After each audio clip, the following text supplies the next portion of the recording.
Hello and welcome back to my YouTube channel. So as you already know, कल हमने क्या किया था, we completed the solids, a subtopic of properties of bulk matter. Today what we're going to do is we're going to discuss some of the important questions related to the solids.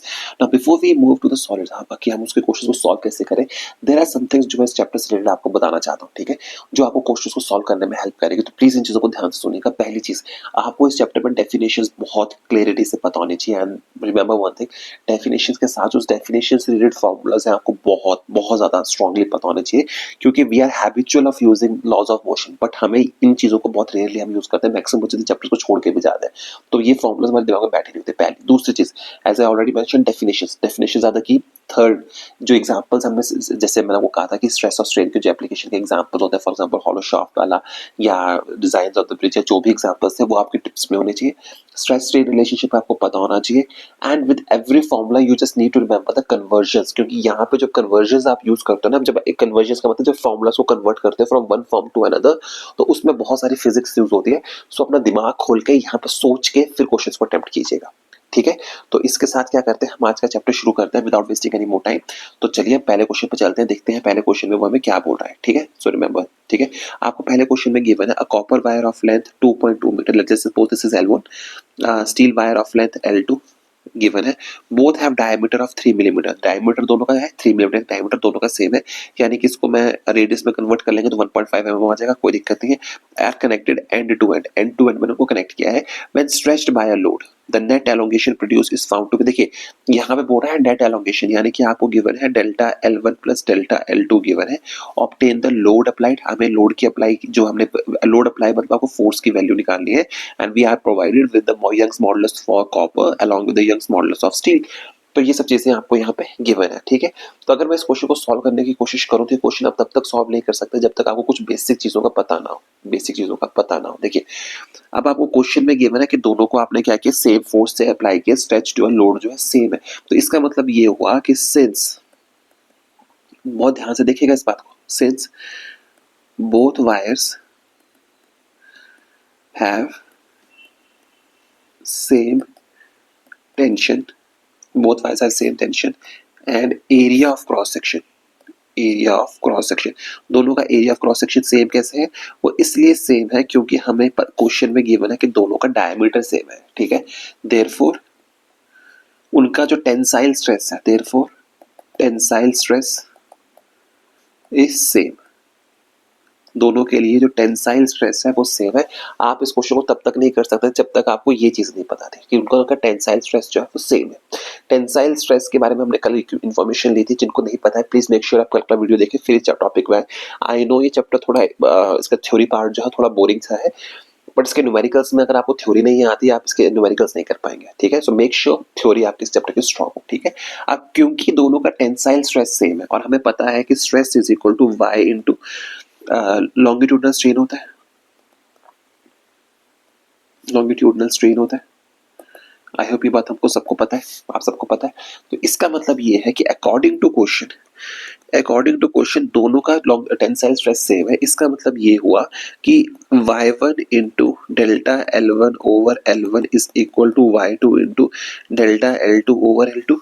तो इस बात का मतलब ये हुआ, अब हम क्या करेंगे, इन चीजों को अरेंज करेंगे तो हमारे पास निकल के आएगा delta L1 over delta L2 will be equal to L1 over L2 will be equal to L1 over L2 into Y2 over Y1.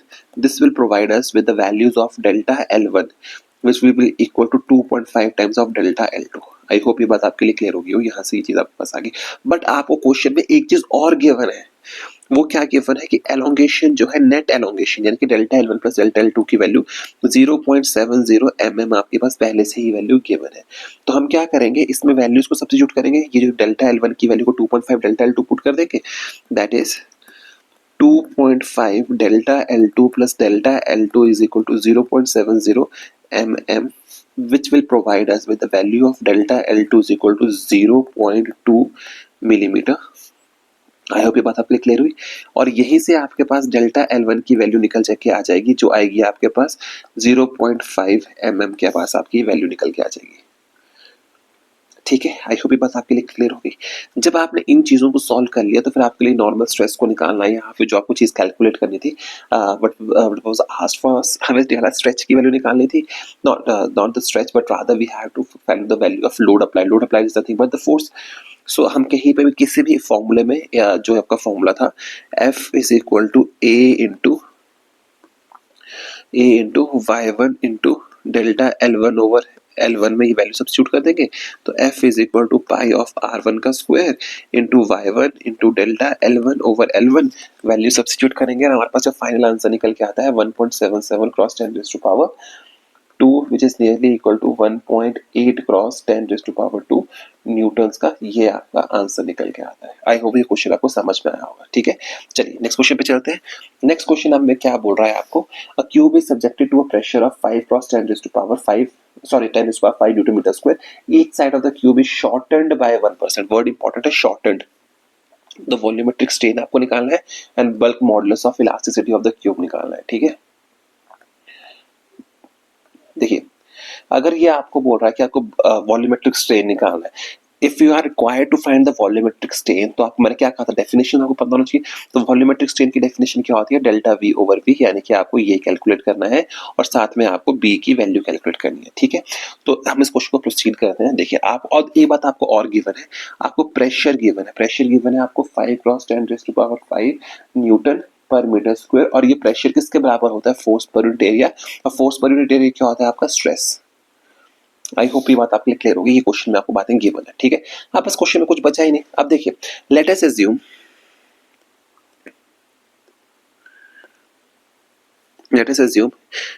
जो लेंथ है क्यूब की वो क्या है, L। तो दिस इंप्लाइज इनिशियल वॉल्यूम क्या होगा आपका, हम अज्यूम करेंगे इनिशियल वॉल्यूम हो जाएगा आपका L क्यूब। ठीक है, नाउ अकॉर्डिंग टू क्वेश्चन, जो आपकी न्यू लेंथ है, न्यू लेंथ क्या है, क्योंकि आपका जो क्यूब है वो हर साइड से शॉर्टेंड हो रहा है बाय 1%, तो वो कितनी हो जाएगी, L minus 1 over 100 of L, जो आपके पास निकल के आएगा 99 over 100 of L। This implies new volume कितना होगा आपका, न्यू वॉल्यूम आपका हो जाएगा 99 ओवर 100 L ऑफ क्यूब, क्योंकि वॉल्यूम कितना होता है क्यूब का, A क्यूब। ठीक है, therefore the change in volume delta V कितना होगा, 99 over 100 L cube minus L cube. तो अगर मैं L क्यूब कॉमन ले लूं तो मेरे पास आ जाएगा 99 ओवर 100 माइनस 1। L क्यूब को V के बराबर लिख लेंगे, 99 ओवर 100 माइनस 1। ठीक है, 99 ओवर 100 माइनस 1।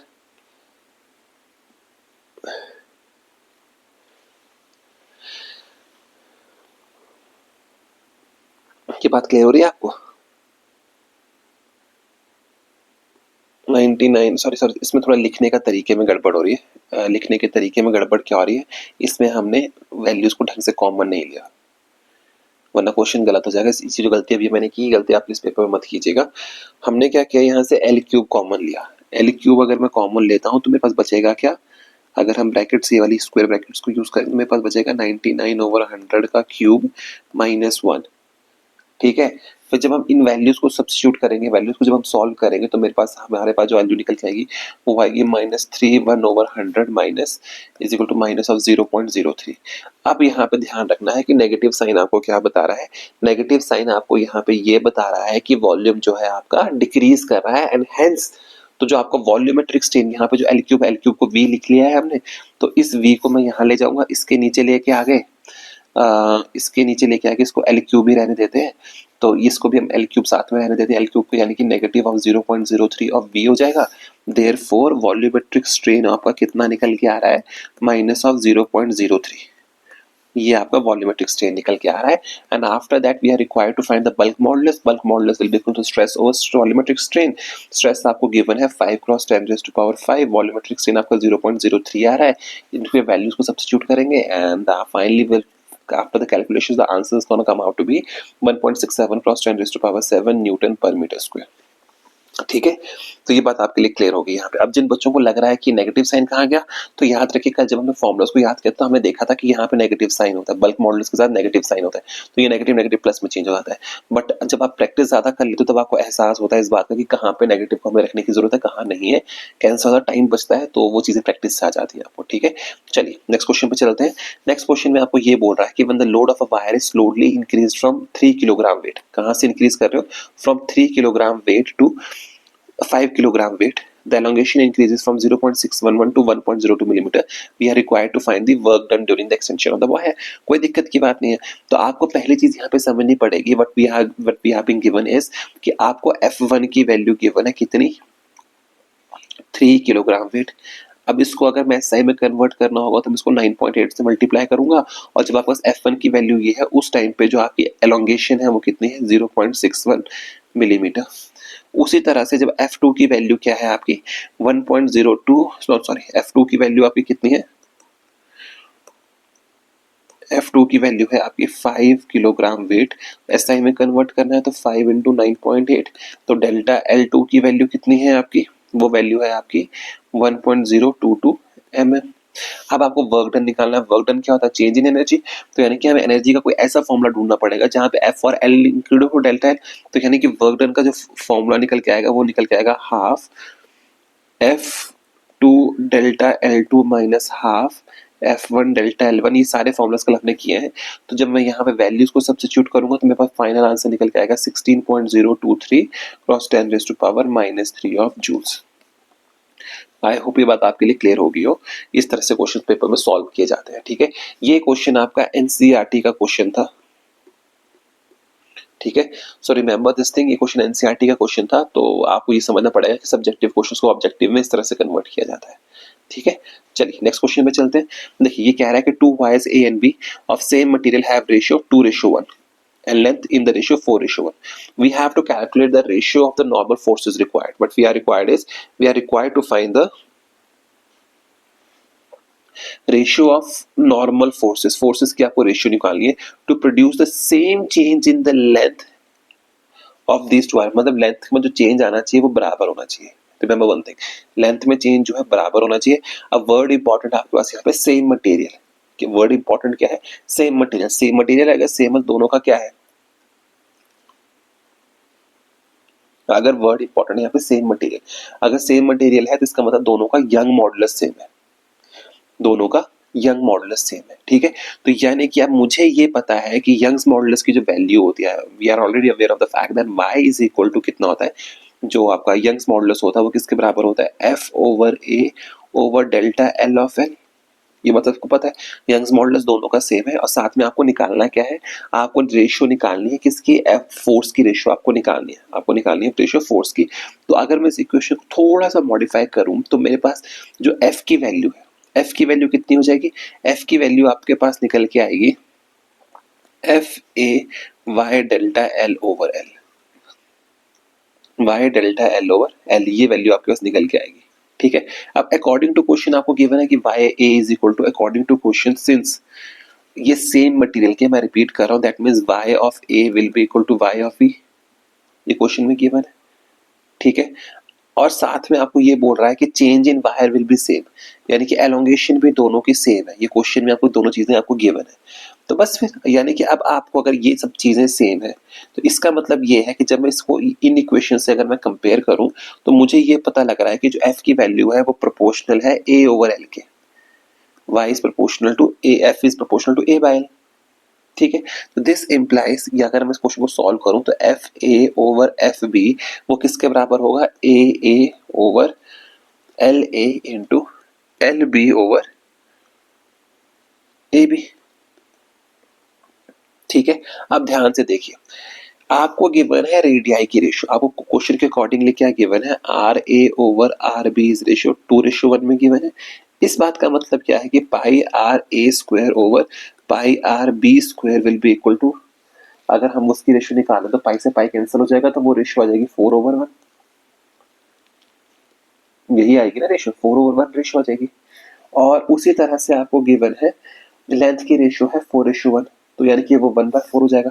तो अगर मैं यहाँ पे वैल्यूज को सब्स्टिट्यूट करूँ तो this implies F A over FB will be equal to pi RA square over pi RB square into LB over LA।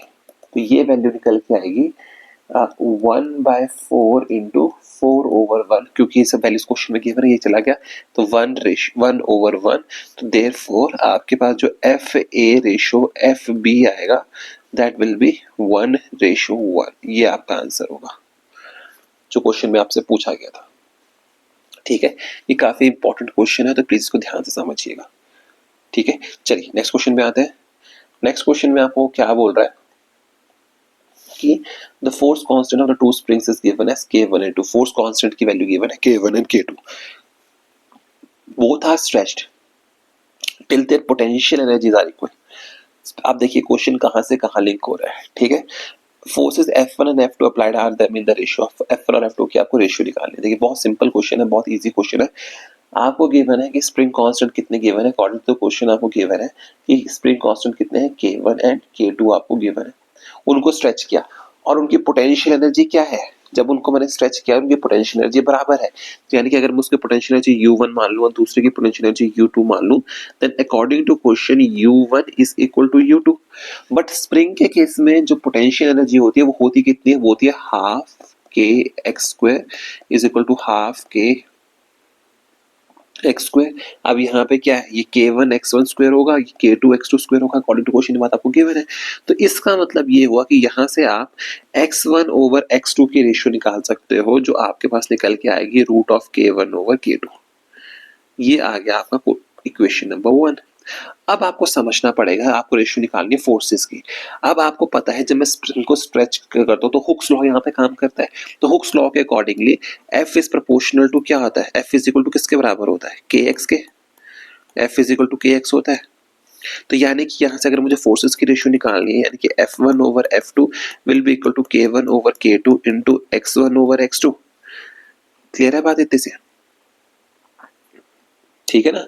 तो यानी कि यहां से अगर मैं इसको पुट करूं K1 over K2 into X1 over X2 की रेशियो कितनी है, root of K1 over K2। Ratio कितनी है इसकी, रुके X1 ओवर X2 जो आ रहा है वो K2 ओवर K1 आएगा। यहाँ गड़बड़ कर दिया हमने, root of K2 over K1 आएगा। तो ये कितना हो जाएगा, K2 ओवर K1। तो इस इक्वेशन को मैं और कैसे लिख सकता हूं, अगर मैं दोनों का स्क्वायर अंदर ले जाऊं तो मेरे पास निकल के आएगा K2 over K1, K1 over K2। I'm so sorry about this thing। आपके पास निकल के आएगा, अगर मैं उसको अंदर लेके जाता हूं तो आपके पास निकल के आएगा K1 ओवर K2। तो therefore F1 ratio F2 will be equal to root of K1 ratio root of K2। ये आपका रिक्वायर्ड आंसर होगा। समझ के बात को, इस चीज का आपने ध्यान रखना, क्वेश्चन को कैसे सॉल्व करना है। ठीक है, चलिए नेक्स्ट क्वेश्चन पे चलते हैं। नेक्स्ट क्वेश्चन आपको क्या बोल रहा है, नेक्स्ट क्वेश्चन हमें ये बोल रहा है, a wire can support a maximum load of mg without breaking. It is cut into two equal parts, the maximum load that each wire can support. This is a very very important question, very important question है। इस तरह का question NEET में आने की probability बहुत high है। अब देखिए इसको बहुत ध्यान से समझिए। आपने क्या किया है कि वायर को आपने दो इक्वल पार्ट्स में कट किया है, आपने वायर को दो इक्वल पार्ट्स में कट किया है, यानी कि आपने उसको सेंटर से कहीं कट किया होगा। तो ये क्या है, L/2, ये भी कितना हो जाएगा, L/2, assuming this is L। ये बात क्लियर होगी। अब देखिए आपको बोल रहा है maximum load that each wire can support. तो यानी कि मैक्सिमम लोड मतलब आपको बताना कि वो वायर टूटेगी कब, जब मैंने उसको दोनों को सपोर्ट पे लगा दी तो वायर टूटेगी कब, तो मैक्सिमम लोड को कितना सपोर्ट कर सकती है। तो आपको ये समझना पड़ेगा, कल हमने एक फॉर्मूला याद किया था क्या, कि ब्रेकिंग फोर्स जो होती है वो किसके बराबर होती है, ब्रेकिंग फोर्स आपकी ब्रेकिंग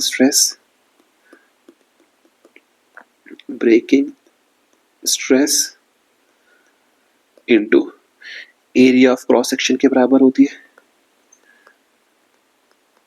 इसके बराबर होती है। ठीक है, आप ध्यान से देखिए, ब्रेकिंग स्ट्रेस जो होता है वो मटेरियल की प्रॉपर्टी होती है। जब मैंने वायर को दोनों को कट किया तो मटेरियल में कोई फर्क पड़ा नहीं पड़ा, यानी कि जो ब्रेकिंग फोर्स होगी ब्रेकिंग स्ट्रेस पर डिपेंड नहीं करती। दूसरा है एरिया ऑफ क्रॉस सेक्शन, मैंने वायर को बीच में से काटा है, मगर एरिया ऑफ क्रॉस सेक्शन दोनों का सेम है। अगर दोनों का सेम है यानी कि ब्रेकिंग ऑफ फोर्स में दोनों ही फैक्टर्स में चेंज नहीं आ रहा है।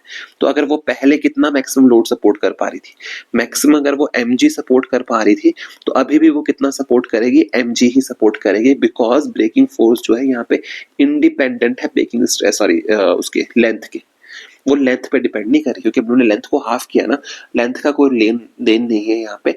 Since breaking force is independent of length, तो मैक्सिमम फोर्स कितनी जाएगी, वो उतनी ही जाएगी। अगर मैं इसको 3 बराबर हिस्सों में भी काट देता, L/3 में भी काट देता, L/3 में काट देता, L/3 में काट देता, स्टिल मैक्सिमम लोड वो कितना उठा पाती, mg उठा पाती। बट इस इक्वेशन में एक ट्विस्ट है, इस क्वेश्चन में एक ट्विस्ट है कि अगर मैं उसको लेंथ से हाफ में बराबर में काटता, उसका एरिया क्रॉस सेक्शन अगर मैं हाफ कर देता, अगर मैं उसका एरिया क्रॉस सेक्शन हाफ कर देता, तो यानी कि अब अगर उसको मैं इस तरह से काटता, तो उस केस में एरिया क्रॉस सेक्शन वेरी करता। उस केस में आपकी जो ब्रेकिंग फोर्स उस साइड पे आप रेशियो निकालते, देखते कितना वेट ये उठा पा रही है, कितना वेट ये नहीं उठा पा रही है। समझ गए इस बात को? आई होप ये बात आपके लिए क्लियर हुई होगी। ठीक है, तो इसी बात पे अगर आप क्वेश्चन समझ में आ गया है तो ठीक है, आगे बढ़ते हैं। इसी क्वेश्चन में आपको एक चीज और ध्यान रखनी है। क्या चीज है वो? कि हमने देखना है कि उसको किस तरह से, किस शेप में उसको काटना है। ठीक है, चलिए नेक्स्ट देखते हैं अब इसमें।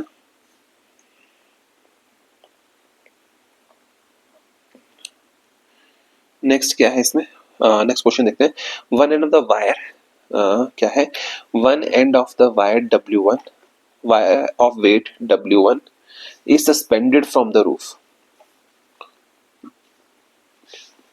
is suspended off from the roof, and weight W2 is suspended from the other end. Okay, done. The area of cross section is A. What is the stress at the midpoint of the rod?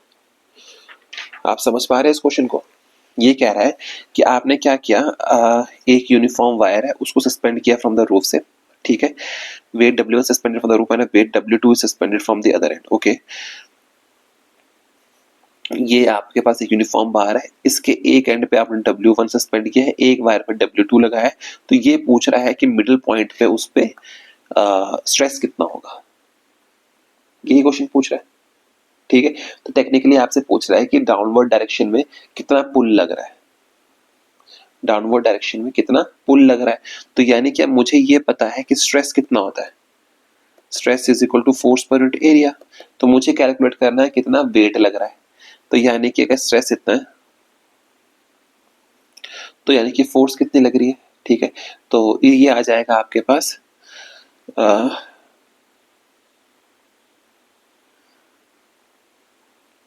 Wire का, sorry sorry sorry, इस question में ना एक गलती कर दी हमने, इस question को समझने में एक गलती कर दी। ये जो आपके पास यूनिफॉर्म एंड है ना वायर का, इसका खुद का वेट कितना है, W1। तो यानी कि इसका जो वेट डाउनवर्ड है वो कितना है, W1 खुद का वेट है इसका। ठीक है,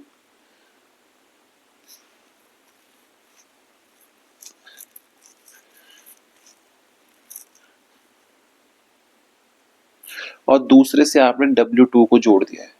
ठीक है, तो यानी कि अब हमने जब क्वेश्चन को किया था, मोमेंट वाले क्वेश्चन को किया था, वो कितना हो जाएगा, तो वो फोर्स किसके बराबर हो जाएगी, W1/2 प्लस ये W2 नीचे को एक्ट कर रहा है, वेट W2। आई होप ये बात क्लियर हुई होगी। तो ये आपके पास स्ट्रेस कितना आ जाएगा, is equal to W1/2 plus W over area of cross section. ये आपका आंसर होगा। जिसको ये पॉइंट समझ नहीं आया उसको मैं समझा देता हूँ। देखिए, तो ये इस तरह से आया कि टोटल डाउनवर्ड पुल कितना होगा, total downward pull at mid point, mid point की बात कर रहे हैं। तो मिड पॉइंट पे जो टोटल वायर है, ठीक है, मिड पॉइंट पे अगर टोटल वायर अगर मान लीजिए आपकी L है, 2L है, तो ये मान लीजिए L हो गया, इसकी लेंथ L/2 ले लेते हैं, L/2 ले लेते हैं, अगर इसकी टोटल लेंथ L है। तो यहाँ तक वायर का कितना वेट है, W1। हम मिड पॉइंट पे कैलकुलेट कर रहे हैं ना, हम मिड पॉइंट पे कैलकुलेट कर रहे हैं। तो कितना है, W1। तो W1 टोटल का अगर वेट W1 है, तो मिड पॉइंट तक का वेट कितना होगा, W1/2। तो वही हमने किया, W1/2। इसको मैं लिख देता हूँ, आपकी लैंग्वेज में लिख देता हूँ ताकि आपको समझने में आसानी रहे। Total weight at the mid point is equal to half of weight of rod plus W2, ठीक है। तो बस फिर तो कितना हो जाएगा, W1/2 प्लस W2, और एरिया ऑफ क्रॉस सेक्शन आपको गिवन है, stress is equal to force per unit area होता है, उसको कैलकुलेट कर लेंगे हम वहां से, आंसर आ गया आपका, ठीक है। चलिए नेक्स्ट क्वेश्चन पे चलते हैं। नेक्स्ट क्वेश्चन क्या बोल रहा है आपको, जस्ट अ मिनट,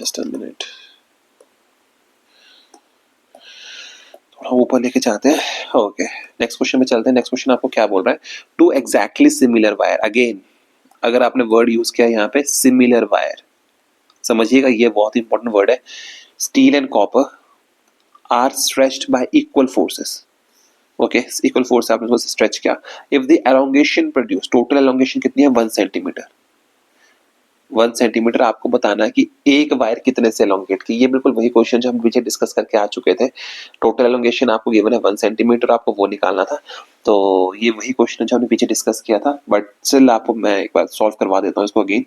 आपको गिवन है क्या, we have been provided with delta LS plus delta L of copper as 1 centimetre, ठीक है। आपको पता है YS कितना होता है, YS होता है आपका F over A into L over delta L। I hope ये बात क्लियर है। तो इससे अगर हम स्टील वायर के लिए बात करेंगे तो F over A L over delta LS, सब कुछ सेम है, क्वेश्चन में अकॉर्डिंगली गिवन है। सिमिलरली YC की वैल्यू कितनी है, F over A into L over delta LC, बस therefore y over YS over YC, अगर मैं इसकी रेशियो निकाल लूँ तो वो LS over delta LC over delta LS निकल के आएगा। तो इसका मतलब ये हुआ कि जब मैं इस इक्वेशन से डेल्टा LC की वैल्यू निकालता हूँ तो वो मेरे पास 5/3 टाइम्स ऑफ डेल्टा LS आता है। इस वैल्यू को उठा के हम यहाँ पुट सब्स्टिट्यूट करेंगे, तो वहां से जब उसको सब्स्टिट्यूट कर देंगे तो वहां से मेरे पास जो डेल्टा LS है उसकी वैल्यू निकल के आएगी 0.375 सेंटीमीटर एंड डेल्टा LC की वैल्यू निकल के आएगी 0.625 metre.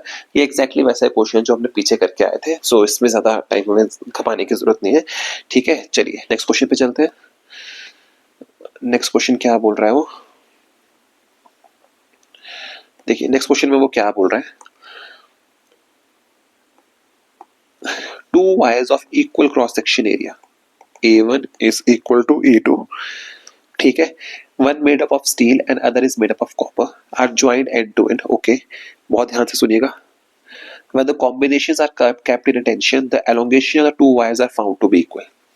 Elongations of the two wires are found to be equal. दोनों की elongations जो है वो equal आ रही है, okay, ठीक है। Find the ratio of the length of the two wires. देखिए वही क्वेश्चन है, घुमा के पूछ लिया है, ठीक है। तो चलिए इस क्वेश्चन को सॉल्व करते हैं। वैसे इस क्वेश्चन में ज्यादा कुछ करने की जरूरत नहीं थी, बट स्टिल हम इस क्वेश्चन को सॉल्व करेंगे, ठीक है। आपको क्वेश्चन में जो जो चीजें गिवन है वो आपको पता होनी चाहिए। We have been provided with information that area of cross section of both is same, let us assume that that is equal to A, ठीक है। एंड टू एंड ज्वाइन किया है, the combination is kept under tension. तो आपको ये पता है कि YS यंग्स मॉडुलस जो होगा स्टील का वो कितना होगा, F over A into LS over delta LS। आपको ये पता है कि अनकैप्ड अंडर टेंशन, तो दोनों को सेम टेंशन में रखा, यानी कि F ओवर A दोनों का सेम होगा। Similarly Y of C will be equal to F over A into LC over delta LC, ठीक है।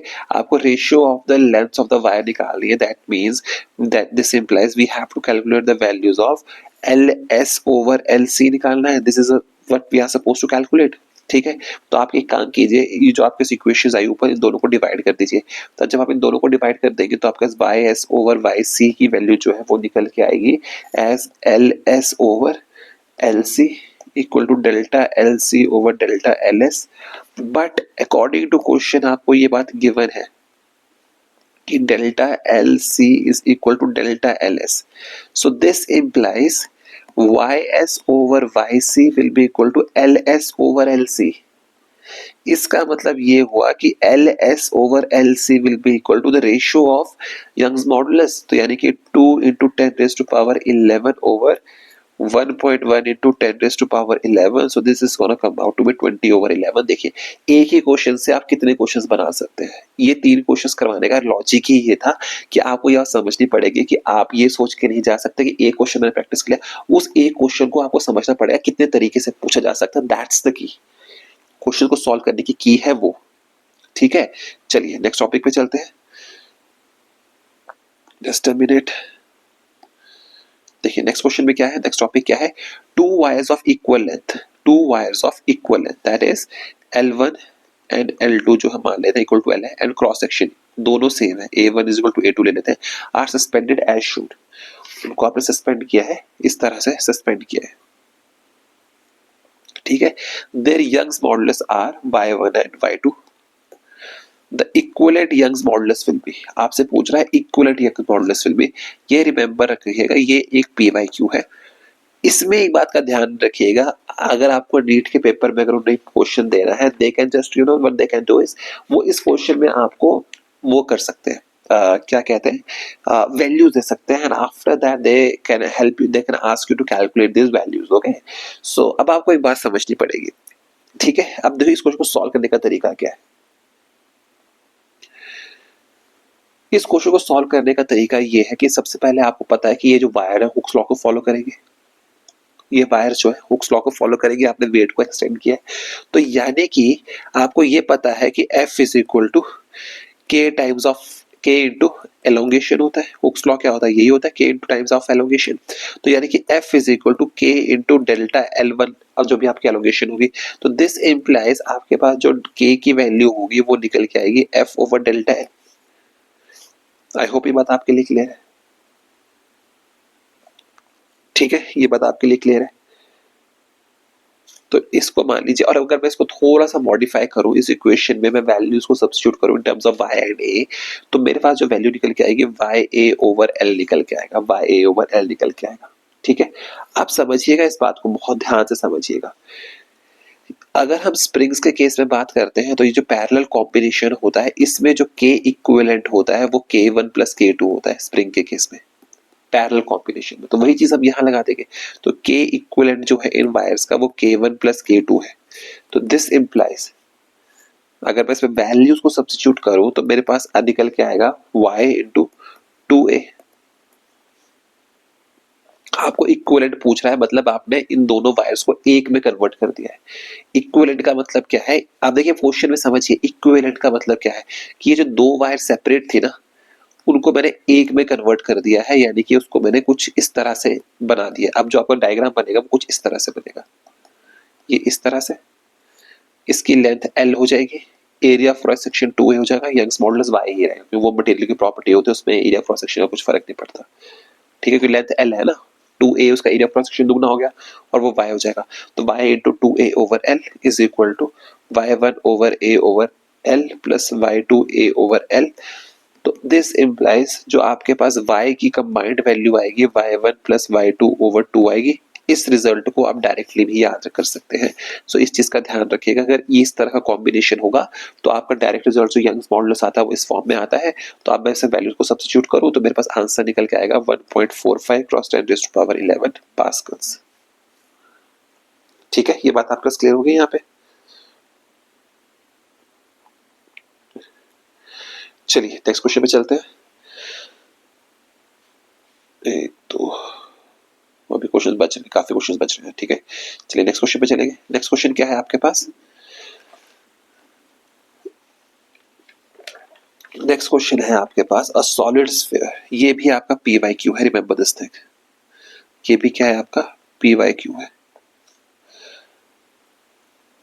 तो क्वेश्चन में क्या बोल रहा है वापस, सॉलिड स्फीयर गिवन है, ठीक है, और रेडियस कितना है r, is made of a material of bulk modulus, bulk modulus की बात कर रहे हैं, b गिवन है आपको, is surrounded by liquid in a cylinder of container, cylindrical container में, ओके डन। ये की कंडीशन आपके पास ये है कि आपके पास एक सिलेंड्रिकल कंटेनर है, उसके अंदर आपने एक स्फीयर को रखा हुआ है, और ठीक है सराउंडेड बाय लिक्विड, उसके अंदर आपने लिक्विड रखा हुआ है, ठीक है, ये आपका कंडीशन है जो आपको गिवन है, ठीक है। massless piston of area of cross section A floats on the surface of the liquid,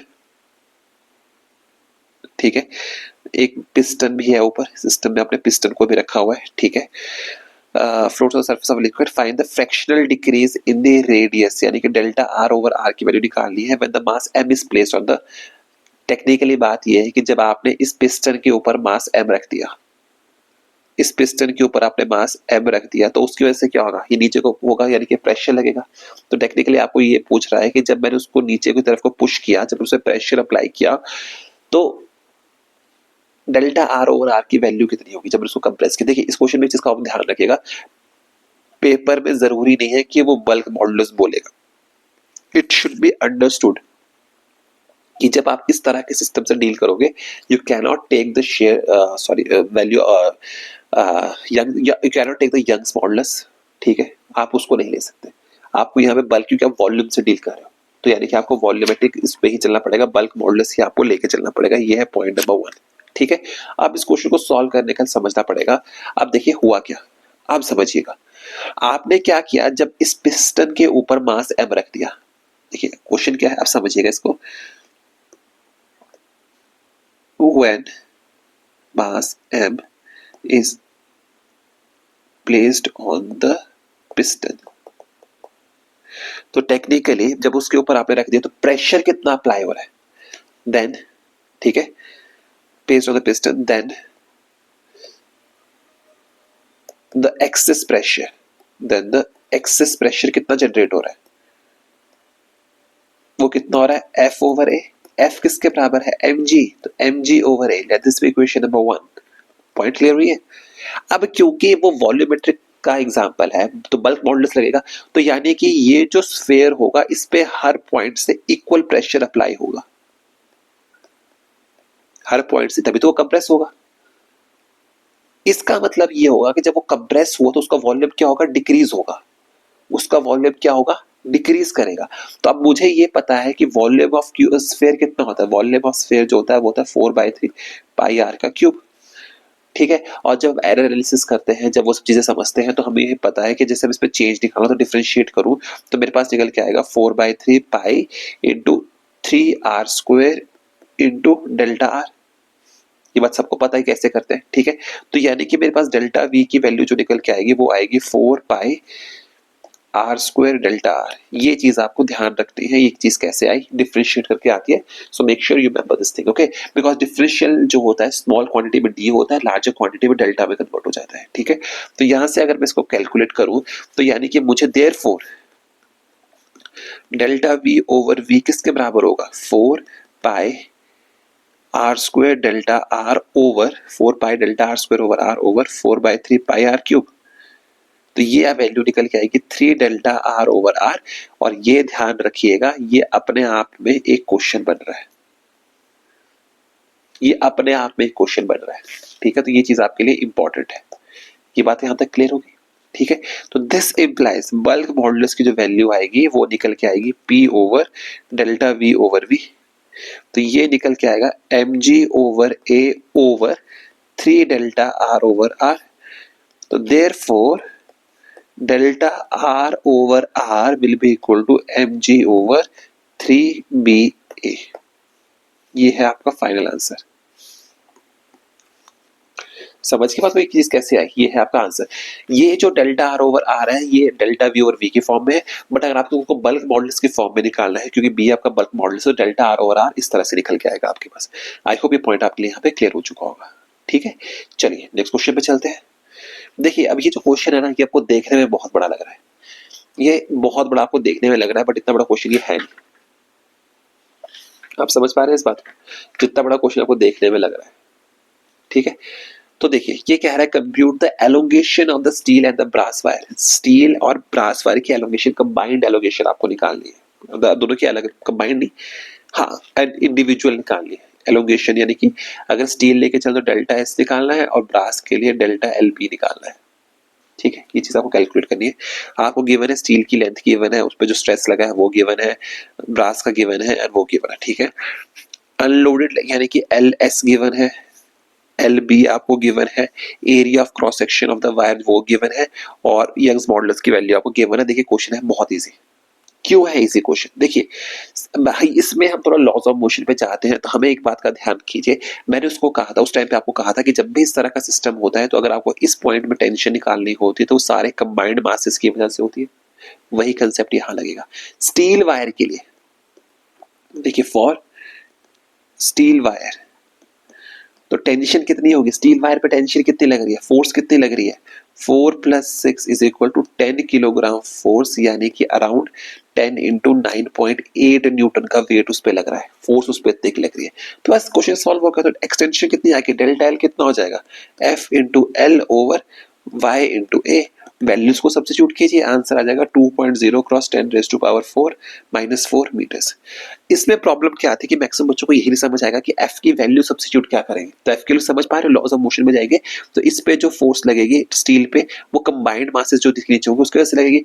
उसी तरह से फॉर अगर हम ब्रास वायर की बात करें, अगर हम ब्रास वायर की बात करते हैं उसमें फोर्स कितनी लगेगी, ब्रास वायर के नीचे कितना वेट अटैच्ड है 6 kg, तो आप उसमें से 6 kg की फोर्स लेके चलोगे तो F is equal to 6 into 9.8 newton. तो डेल्टा एल की वैल्यू हो जाएगी F into L over Y into A. Values को सब्स्टिट्यूट करेंगे तो आपका वैल्यू निकल के आएगी 2.66 cross 10 raise to power minus 4 metres. ये आपका नीट के लिए बहुत इंटरेस्टिंग है, बहुत अच्छा क्वेश्चन है, समझ के बात को, ठीक है। चलिए नेक्स्ट क्वेश्चन पे चलते हैं। नेक्स्ट क्वेश्चन है आपका ये क्वेश्चन क्या बोल रहा है, a wire is suspended vertically, आपने उसको वर्टिकली सस्पेंड किया है from one of its ends is stretched bye attaching a weight of 200 Newton. आपने एक वायर को वर्टिकली स्ट्रेच किया है और उसके एक एंड पे 200 न्यूटन की फोर्स लगा दी लोअर एंड पे। वायर जो है वो स्ट्रेच कर गई बाय 1 मिलीमीटर, वायर जो है वो स्ट्रेच कर गई बाय 1 मिलीमीटर। तो आपसे वो पूछ रहा है कि पोटेंशियल एनर्जी कितनी होगी, इलास्टिक एनर्जी स्टोर्ड कितनी होगी। तो सिंपल क्वेश्चन है, इलास्टिक एनर्जी स्टोर्ड कितनी होगी, जितनी उसकी पोटेंशियल एनर्जी होगी। तो आपको कोई ऐसा फॉर्मूला ढूंढना है जिसमें आप इन सब वैल्यूज को फोर्स वगैरह सबको इंक्लूड कर सको। तो आपको पता है पोटेंशियल एनर्जी का फॉर्मूला क्या होता है, half into stress into strain into volume, ये आपका फॉर्मूला होता है। तो वैल्यूज को हम सब्स्टिट्यूट कर देंगे। अगर मैं यहाँ पे वैल्यू को सब्स्टिट्यूट कर दूं, हाफ इंटू स्ट्रेस कितना होता है, force per unit area, 200 Newton given है, एरिया से हम उसको डिवाइड कर देंगे। स्ट्रेन कितना होता है, डेल्टा एल ओवर एल, और ए वॉल्यूम कितना होता है, ए into L, A into L, ठीक है। बस अब हमने क्या करना है, वैल्यूज को सब्स्टिट्यूट करना है। जो वैल्यूज कैंसिल होती है, ए से ए कैंसिल होता है, एल से एल कैंसिल होता है, तो half into F into delta L. तो यही चीज हमने पहले यूज की थी। तो u की वैल्यू कितनी निकल के आ जाएगी आपके पास, half into 200 cross 10 raise to power minus 3 which is coming up to be 0.1 joules. तो ये चीज का आपने ध्यान रखना है यहाँ पे, क्वेश्चन को किस तरह से हमने सॉल्व किया है, ठीक है। चलिए फिर आज के दिन का आखिरी क्वेश्चन करते हैं। ये जो आखिरी क्वेश्चन है ना, ये चीज ध्यान रखिए, ये AIPMT 2014 का क्वेश्चन है और बहुत इंटरेस्टिंग क्वेश्चन, इसको समझिए। A copper of fixed volume V, a copper of fixed volume V is drawn into wire of length L। Volume है आपका V, उसको आपने ड्रॉ किया है लेंथ L में, ओके, यानी कि वॉल्यूम को आपने लेंथ में कन्वर्ट करने की बात कर रहे हो। क्वेश्चन को बहुत ध्यान से समझिएगा क्या बोल रहा हूँ, इतना इजी क्वेश्चन नहीं है, ठीक है। When this is subjected to constant force F, the extension is delta L। मैंने उसमें फोर्स लगाई, एक्सटेंशन कितनी होगी, डेल्टा एल। तो आपसे पूछ रहा है which of the following graphs is a straight line. तो मैं इसके आपको ऑप्शंस दे देता हूँ, क्योंकि आपसे क्वेश्चन पूछ रहा है which of the following is a straight line. तो प्लीज इस क्वेश्चन को मैं सॉल्व कर रहा हूँ आपके लिए। मेरे सॉल्व करने से पहले इस क्वेश्चन को पहले रुकिएगा और सोचिएगा कि इसका आंसर क्या होगा। पहला है delta L versus 1/L, B option है आपके पास delta L versus L square, तीसरा है आपका delta L versus 1/L square, D है आपका delta L versus L square, delta L versus L, sorry not L square, तो ऑप्शन सेम हो जाएगी, डेल्टा एल। तो आपसे पूछ रहा है कि कौन सा स्ट्रेट लाइन है। स्ट्रेट लाइन होने का मतलब ये है कि इसमें प्रोपोर्शनैलिटी डायरेक्ट है, क्योंकि तभी वो y is equal to mx की क्वेश्चन को फॉलो करेगा, जहां पे डायरेक्ट प्रोपोर्शनैलिटी में होगा वही आपका आंसर होगा, ठीक है। अब देखिए क्वेश्चन में गिवन क्या है आपका, मैं इसको सॉल्व करता हूँ।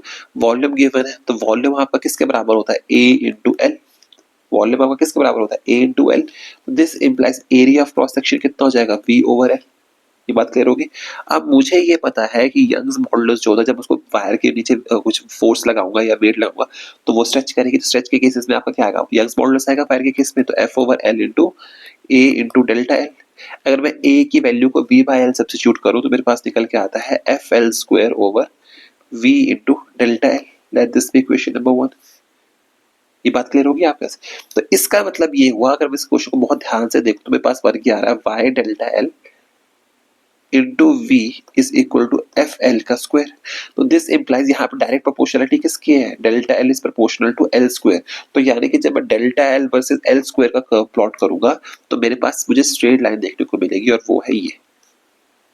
ठीक है, तो आई होप आपको आज का ये लेक्चर पसंद आया होगा। ठीक है, इसके साथ आपका आज का टॉपिक खत्म होता है। एंड मेक श्योर आपको प्लीज ये सारे क्वेश्चंस आते हो और भी क्वेश्चंस आप कीजिए, इसकी प्रैक्टिस कीजिए।